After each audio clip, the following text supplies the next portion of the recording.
বিশ্বনবী আল্লাহ শুকরিয়া করলেন। হঠাৎ বিশ্বনবী দেখলেন আকাশের সূর্যের আলো ক্ষীণ হতে শুরু করেছে, কমতে শুরু করেছে। তিনি খেয়াল করে দেখলেন এর কারণ সাইয়েদনা জিব্রাইল বিশাল ফেরেশতাদের বহন নিয়ে পৃথিবীতে নেমে আসছেন। পড়েন সুবহানাল্লাহ।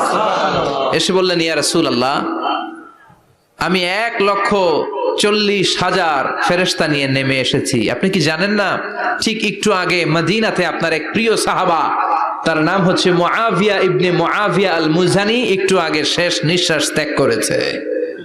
বিশ্বনবী বললেন, ইন্না লিল্লাহি ওয়া ইন্না ইলাইহি রাজিউন। সাইয়েদনা জিব্রাইল বললেন, ও নবী, আপনি কি আপনার প্রাণের সাহাবীর জন্য গায়েবানা জানাজা পড়বেন না?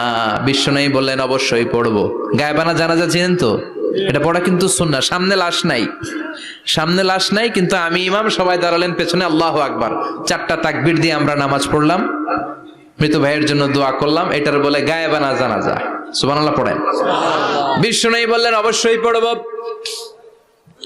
সাহাবীদের মধ্যে ঘোষণা দিলেন, ও সাহাবারা, তোমাদের ভাই মুআবিয়া ইবনে মুআবিয়া আল মুজানি কিছুক্ষণ আগে মদিনাতে ইন্তেকাল করেছে।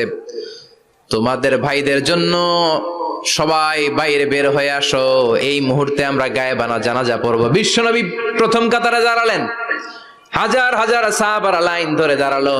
সাইয়েদনা জিব্রাইল 1,40,000 ফেরেশতা নিয়ে সাহাবাদের পেছনে 2টা লাইনে দাঁড়িয়ে গেলেন।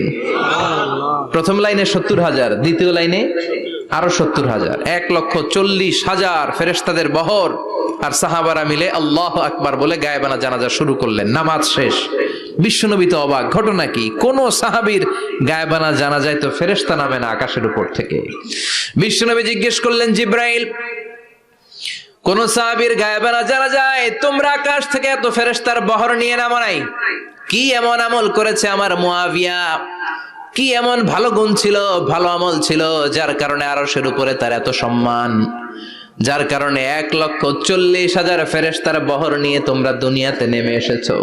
সাইয়েদনা জিব্রাইল বললেন, নবী, তেমন কোনো বড় আমল নয়, ছোট্ট একটা আমল, কিন্তু আমলটারে ভালোবেসেছে কে?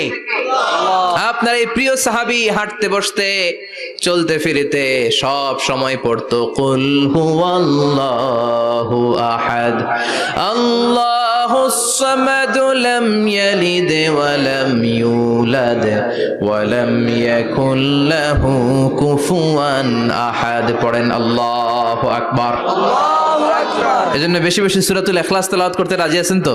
ইনশাআল্লাহ।